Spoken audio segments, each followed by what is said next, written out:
Humans on the cardboard. Welcome back to Just Nuts, guys. Today we're doing our little discussion, and by little I mean, I don't know, pretty thorough discussion on the next Duelist pack that just got announced last night. I did a quick video just pretty much going over like the small information that we got thrown out here, but today we are going through all of the archetypes and characters that I think actually have a good chance at ending up in this thing, and there's actually quite a few of them.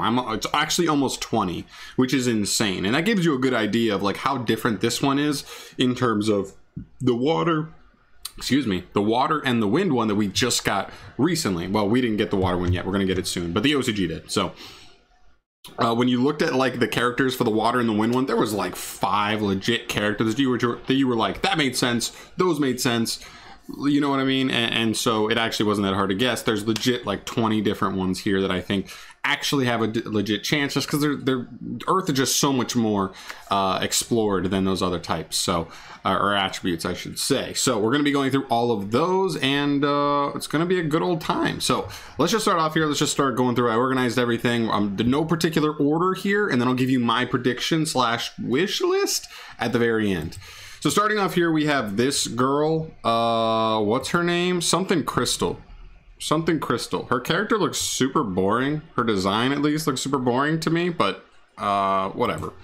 Anyway, she is the Gem Knight lady, and this is a scary one because I think because of the name, it's like Pyroxene is like the name of the set, at least the translation initially into the TCG. But that kind of makes me think of like gems and crystals, and Gem Knights seem pretty well poised to maybe end up in there. I just don't know how prevalent this character was, and if she's not prevalent at all, that could potentially disqualify her from actually ending up in here, but we'll see. Next up here we have our boy Crowler. I picked the best pictures. Crowler's funny. I didn't even have to pick a funny picture actually, because he just looks ridiculous at all times. But he's Ancient Gear. Makes sense. The only thing that I think would deter Konami from doing this is that not only has Crowler already been in here, but he only plays 1 deck. So literally Ancient Gear has already been in a Legendary Duelist. So I do think that does kind of pull back on it. We've seen characters thrown in here twice, but the problem is those characters were thrown in there twice because they play 2 different decks throughout the anime. And so they kind of supported both archetypes separately in those cases for like Zane, and I believe Mai also is another one. But also Mako Tsunami got a second train in there, so who knows? You never know. Next up we have this dude. I think his name is Tate, if I remember correctly, and he plays Desk Bots in the anime. Again, another one where I don't really know this character too well. I don't know how truly prevalent he was, but Desk Bots are cool. We already see they facilitate Hulk stuff pretty well, especially 001, as well as I think 003 is the one that is just kind of like a tour guide for the 001, but either way, pretty powerful stuff. I'd like to see this archetype kind of really be expanded more on. It seems like an OTK deck, but I feel like it could do maybe a little bit more, or maybe just make them a little better at OTKing. Who knows? I'd like to see some cool stuff there, though. Next up here, we have this dude. I think his name is Antinomy. And I believe he plays TGs. Yeah, he shows up and he starts clapping everybody in 5Ds with TGs. And it's really funny. I love it. But yeah, there's some cool cards in TGs. They've been abused generically. We see Wonder Magician seeing play even nowadays. Hyper Librarian, moving on and off the ban list at different times, which is cool. But yeah, it's an archetype. I'm not too crazy about seeing them end up there, and they're not even that super Earth based, but it's, I don't know, it's one of those things where like I guess a good amount of their stuff is Earth, and machine stuff is earthy, and they have some beasts in their archetype that's kind of earthy. Like, I don't know, man, it could end up, it's good enough, I guess, if they really want to push it. I just don't know if the character's really interesting enough or prevalent enough to actually end up there. Next up here we have Leo. Leo actually played Morphtronics and apparently played a couple of gadget cards as well. That would be really interesting if they just said, let's give them just Leo support, not even entirely Morphtronic stuff, a couple Morphtronic cards, a couple gadget cards, do something spicy.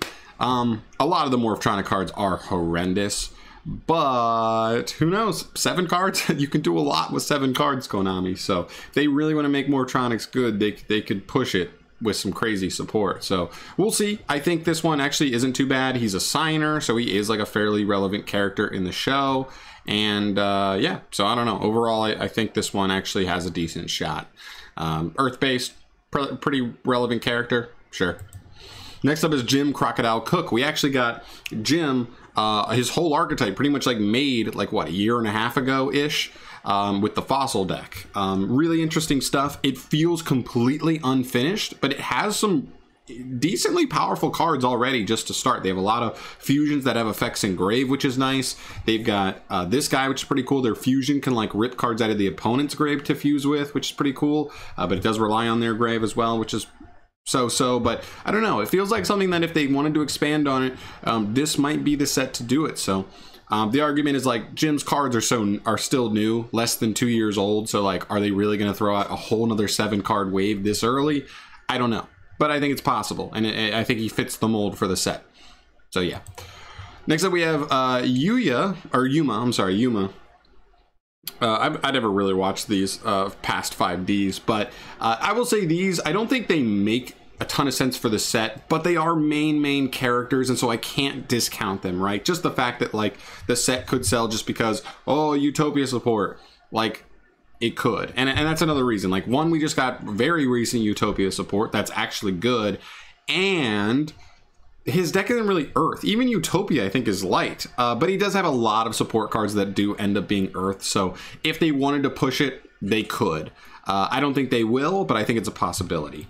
Same kind of thing with Yuya here, with Performa Pals. A hefty number of the Performa Pal cards are actually Earth, but again, the archetype is not specifically Earth, and Yuya, you know, he's gotten support in a Legendary Duelist a couple of years ago, like 2 or 3 years ago. So he's gotten support like somewhat recently. So like, I don't know, man. And we're getting a bunch of Pendulum supports to do. Are they really going to like throw on even more?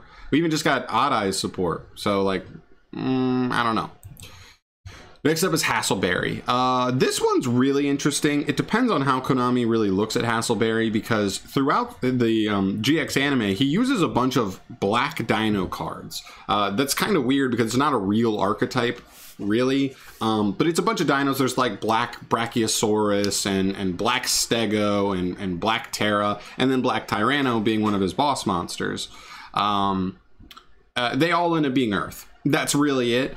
They could try and expand on this or just say, you know what, screw it. Let's just give Hasselberry more good generic Earth dinos. I know a lot of people would be really psyched about that, but we also have seen dinos get fairly recent hits on the ban list, so I don't know how much more Konami's going to want to like give dinos even more tools and stuff like that. But I don't know. I think it's worth noting. Hasselberry's really never gotten any love. Just support-wise in forever. I mean, you could argue that just generic Dino support is support for him, but nothing that's particularly, you know, marketed towards Hasselberry. So that would be kind of cool. Next up, we have this dude. I think his name is like Blade, Kit Blade. I think that's his name. He looks ridiculous. This character looks ridiculous. He's so tiny. What's going on there? But he plays X-Sabers, and that's interesting. A lot of people have wanted X-Saber support for a long while. I don't think they're exclusively Earth. I don't think they are, but I know they have a lot of cards that are Earth. So this one would be cool. It's an old classic archetype that's definitely needs support for a long while. I wouldn't be mad if this got in there, but they need a lot of help. They don't have a ton of cards that are even like, oh, that's a great base. They need to like not start from scratch, but they got to like reestablish an engine here. But we'll see. I think this is a cool one if it gets picked. I just don't know if Kit, like, I've never seen this guy before. Whoops. So I don't know if he'll actually if he's like relevant enough to get picked here, but whatever, it's worth noting, I guess. Next up, we have Joey Wheel.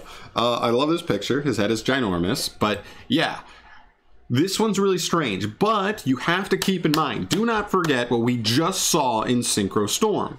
Konami said, oh, wind archetypes. Yeah, Speedroids. Okay, makes sense. Leerless. Yep, easy. Pick that one. That was an easy one to guess. And then Fleur, in which an archetype where it actually has like 4 or 5 monsters, but only one of them is wind, and they just said, that's enough. This is wind now. This is a wind deck now. And then some of the new support cards weren't even wind. Konami can do whatever they want, right? And one of those classic cards that we remember is like Gearfree the Iron Knight, and he's gotten more retrains. We've gotten like the Red Eyes Gearfree. They could expand on him. I know that one's dark instead of Earth, but the original guy is still Earth, so they could maybe make a retrain of Gearfried and really just make like a full-on thing. Like, I know he has interesting lore that a lot of people love, and I think Joe even talks about his lore in the anime at some point.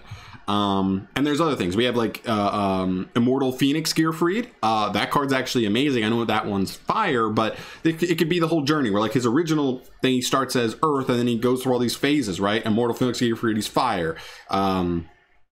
With the Red Eyes version, he's dark, and maybe there's other ones. Like, I don't know. They can expand on that. I wouldn't be surprised just because of what we've seen with Fleur, because Konami just took Thunder Dragon and made it a full-on archetype.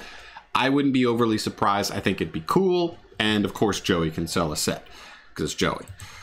Moving on here, we have Akiza. This one's another strange one. The only reason I think this is doable is because technically her archetype is Rose, not even Rose Dragons. She uses other Rose cards, and Rose cards are easily like Earth, right? Like it's just, oh, it's a plant like Earth, easy attribute. Rose Princess here is Earth. The problem is like literally every single like Rose Dragon is like not Earth. So it makes it very awkward to try and argue that she's like an Earth duelist, especially when Black Rose Dragon, her main staple boss monster, is fire. I don't think it's that likely, but it's still Akiza. She's a lot of people's best girl. She does have Earth like monsters in her deck, and it's plant based, so you could argue like plant, Earth makes sense, right? Next up is Spectre. Good God, this picture. This picture is rough. Sun Avalon. The argument here is kind of the same for some of the stuff we've said before. It's really new. This deck is like not even a year old now, and I think it's just coming in on its own. I think this is actually a pretty good rogue deck, even now, especially now with like the extra the Brave token stuff. Definitely boosts this deck potentially, and I don't know, definitely don't sleep on it, but it's probably too soon. We've even gotten like support even after the initial release of this for this deck. So a lot of weird stuff, but I think overall it's probably not too likely, but it's an all Earth deck. Plant makes sense. Popular character Inspector. Yeah, I could see it. Next up we have Gong Strong, I think is this guy's name. This is just the evolution of Yu-Gi-Oh characters. This guy looks crazy. He plays Super Heavy Samurais though. It's an interesting archetype. I've actually seen it get a little bit of hype here and there. Like they have a lot of pieces, but they're just not fully there yet. But if they got a whole nother wave, it could be the difference between like getting him there or not. But yeah, I think it's cool. I don't know how prevalent his character is, but his design is great. So if, you know, he looks good. I just don't know how many people like Super Heavy Samurai. So I don't know if Konami's really going to be really going to feel motivated to like actually push Super Heavy Samurais. Next up is Yusei Fudo. This one's weird because a lot of his stuff isn't, but like he also has junks. So junk, machine stuff, old beat up machine stuff, kind of has like the same thing as like a scrap feel. So a lot of his stuff is Earth. Speeder is not, it's Wind, which is like kind of his now staple monster as far as like the most competitive version of his deck goes. But I think they could argue more so than like Yuma and Yuya that Yusei fits the mold here just because of his junk stuff. But I wouldn't be surprised if he doesn't. I wouldn't be surprised if he does. He kind of makes sense, but he's still not the main character that makes the most sense to me. Next up here we have My Valentine. This is one that I'm more so hoping for than thinking it will, but she has Amazonas. I really like the core of the Amazonas. I've talked about this multiple times on the channel in multiple different videos where they've got Princess, which is an awesome Stratos. They've got an awesome Searcher in the quick play spell. They've got a decent trap. They've got baby Amazonas Baby Tiger. That card's actually a nasty extender. They just need like legit win conditions and ability to set up disruptions. And if they get that in 7 cards, easily doable, especially with all the searchability in the deck. And even like decent extenders, like super easy to do with 7 cards. And I would love to see it. I just don't know. I believe Mai was either in the first or the second Legendary Duelist, and she was in Sisters of the Rose. I know Sisters of the Rose was Heartbeat support, so it's been a while since Amazonas has gotten their first set of support. Oh, it says so right here. Legendary Duelist season. Oh no, this is season 1. Never mind. But yeah, I'd love to see it. This one is more of a wish than a think, but I think it's possible. It's still it's still a very Earth-centric archetype, classic archetype, and Amazonas, everybody remembers them. They have like a Gravekeeper's kind of classic feel to them. I'd love to see it. I really would. Next up is Jesse Anderson. I don't know how everybody else feels about this, but I think even though Jesse's deck isn't specifically Earth-based, when you think about the specific name of the set being Pyroxene, as somebody who doesn't know geology all that well, that specifically makes me think gemstones. Yes, it still connects to Earth, but I think the first thing I think of with that name is like that's specifically like gem / crystal related. Isn't that kind of weird? And so even though Jesse's deck isn't specifically Earth all the way through and through, I do still think it links him to it in a way. And so I do still think he has a decent chance here. I'd love to see support. I love how this deck kind of floats into their zones, which is really nice because it allows the deck to kind of just, I don't know, maintain resources. They just need like weird broken cards to kind of make the best of that mechanic. And they just haven't gotten that kind of support yet, or at least not stuff that's like fast enough, does enough, fast enough, pretty much, which has been the problem. But I think it'd be cool, especially if you got 7 whole cards. They could fix the archetype with 7 cards if they did it right. Come on.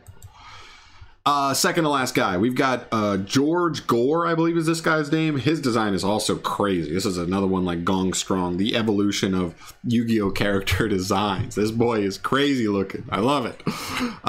He's got 2 archetypes, and they both apply here. So I actually think George has a huge chance of being in here. Dino Wrestler is the first one. This archetype sucks hot cheeks and balls. There's like 3 okay cards. It's the field spell because in Grave, it can just like summon a Dino Wrestler straight out of the deck. Pankratops is just generically a phenomenal card that would have extra synergy in a Dino Wrestler deck. And there's like the level 4 that like can summon itself from hand, I think. And he's 1900, and I think he floats or whatever. But what, I mean, they could have done more than that. That's a deck that came out in the Link era. This deck should have been way better than it is. So 7 cards would definitely help, and it's dinosaur stuff, so it even has extra help with all of the Dino cards that already exist, not to mention Dinomorphia. Pretty cool. I think this one would be nice if they did a good job with it. And the other one is Goki, and I know a lot of people like Goki more than Dino Wrestler. I think it's a design thing. People just love the design of Goki. They both have relevant cards. Goki were a tier 1 deck in its heyday, and now it's been like a rogue deck for a while, but and I know what you're thinking is like, John, if they get 7 cards support, Goki's going to be busted. And they might. Warriors have like some crazy stuff, but it depends what Konami does with it. In my opinion, I'd like to see some really cool utility spells and traps, because all of the Gokis can search any Goki card from deck to hand when they're sent to grave. Really, the only relevant card that's even worth searching is Rematch. So maybe they get like a couple cool utility cards. Give them a trap maybe that's disruption or something. That would be so cool if they got like a disruptive trap card, so that you could just like, I don't know, like Gokis themselves are searching disruption and not just like linking up into generic link boards. Ooh, cool.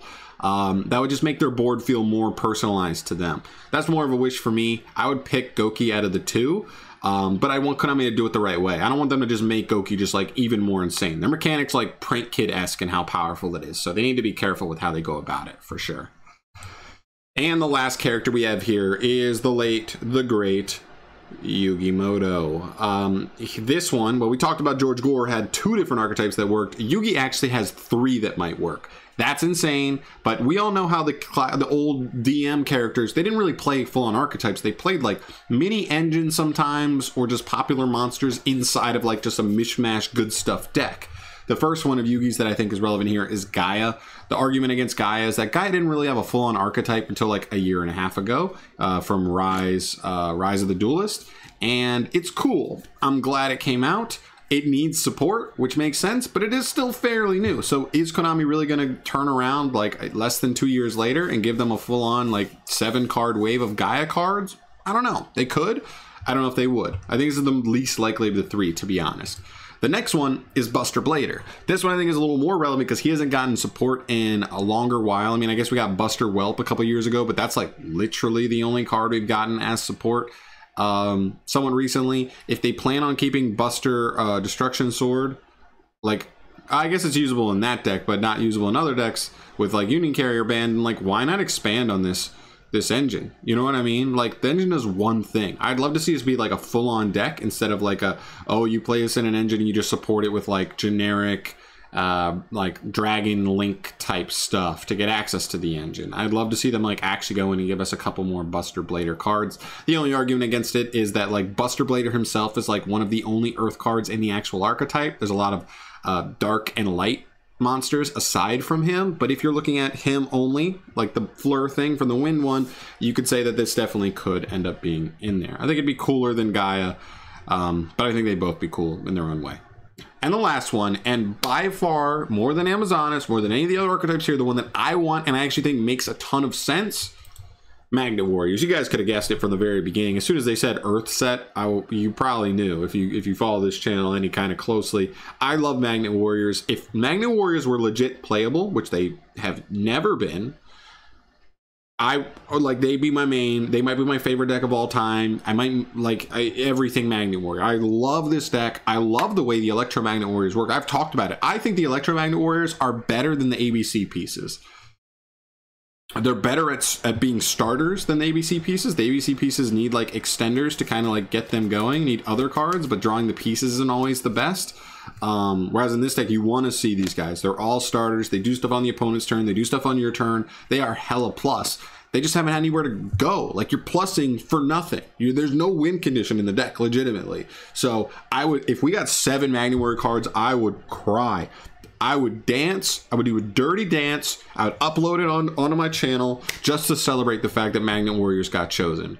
I cannot iterate enough how crazy, how excited I am for that. And also, one other thing to keep in mind here is when you look at all the archetypes I listed today that have legit characters, like, you know, connected to them, there was Gem Knights, and other than Gem Knights, there is nothing else that is rock based. This is supposed to be an Earth attribute like support set. How are you gonna have an Earth attribute support set and not have any rock decks? So I think there's a good chance a rock deck makes it, which brings me to Gem Knights or Magnet Warriors. Do you think Yugi Moto gets in, or do you think Hooser Tits Crystal, Julie Crystal gets in? I think they're taking Yugi over that, and so I think there's actually an okay chance they make it. If they do, oh my gosh. So here we go. My prediction / wish list. You can probably guess some of them. But the first one's actually George Gore, and then Yugi Moto, and then my Valentine. Listen, George Gore, I want to see Goki. This is kind of my wish list more than my prediction, but whatever. I'm lumping them in the same. I gotta have hope, and I'm gonna put them together and say I'm wishing / like thinking that they're coming at the same time. I'd like to see Goki. If Dino Wrestler gets picked, I'm okay with that too. I'd like to see more Dino stuff anyway, because maybe it'll support Dinomorphia, because I'm more excited for that than actual dinos. But if I kind of want Goki more so. Like I said, I think it would be so cool if they went in that direction and kind of expanded on the spells and traps. They don't have to make a ton of crazy busted extenders to make the deck even crazier when it comes to comboing, but if they gave them some really cool utility pieces, like their equivalent of a Widow Anchor, just a good disruptive card they can search for, maybe a removal card. I don't know about removal, because you're probably not trying to play. You could play a control deck with them though, if you got like enough utility out of this. I don't know. Maybe a search card for them, that would be kind of cool to make Suprex a little more easily accessible. That would definitely help with consistency, but we'll see. I think if they did it, they wouldn't go over like too crazy. They already know what happens when they got too crazy with Gokis before, so I think they've learned their lesson. And then Yugi, I just think because he has 3 different archetypes, I think he has a really high chance, and it's Yugi. Konami will do anything they can to get Yugi Moto on a set because it's going to make the set sell better. I truly believe that. I think Magnet Warrior makes the most sense because it fits the set the most. It's the most earthy kind of thing there, and it's a thing that needs more help. I mean, you could argue Magnet Warriors are worse than Gaia and Buster Blader right now. Definitely Buster Blader. Gaia, probably still worse than Gaia, honestly. So I would love to see Magnet Warriors get support, but if it's the other two, I'm not going to complain. I might complain a little that it could have been Magnet Warrior, but it wasn't. But I overall, I'll be like, I'm curious to see what they're going to do with it. And of course, my wish list. You could definitely sub something in for her because she seems the most likely of the of the 3 for me personally. But Amazonas, man, it deserves it. They gave it a good core but no win conditions. It's the same thing as Magnet Wars, but just for, you know, huge jungle ladies. So yeah, come on, give me this, show me this. If it's these 3 characters and it's Goki's, Magnet Warriors, and Amazonas, I will be so stoked. You guys will get a full dance video. It'll be 6 minutes long. I don't even care, and it'll be great. But yeah, that's gonna do it for me here, guys. Thank you so much for watching, as always. Sorry if this was longer than it probably should have been, but listen, this is Earth. There's so many characters that play Earth decks in the anime, and so I knew this was going to be a little more thorough of a video. But yeah, let me know in the comment section your thoughts down below. What do you think is going to make it? Give me your 3 guesses. Only 3. I want to see them. I want to see if anybody can get them all right or how right we can get. Even though there's probably going to be some random archetype out of left field, like the gear free thing I mentioned earlier, and nobody will be able to guess it if they tried. But yeah, that's going to do it for me today, guys. Thank you so much for watching. As always, subscribe to the channel if you want to see more stuff from me in the future. And I'm out of here, man. I'm just out of here.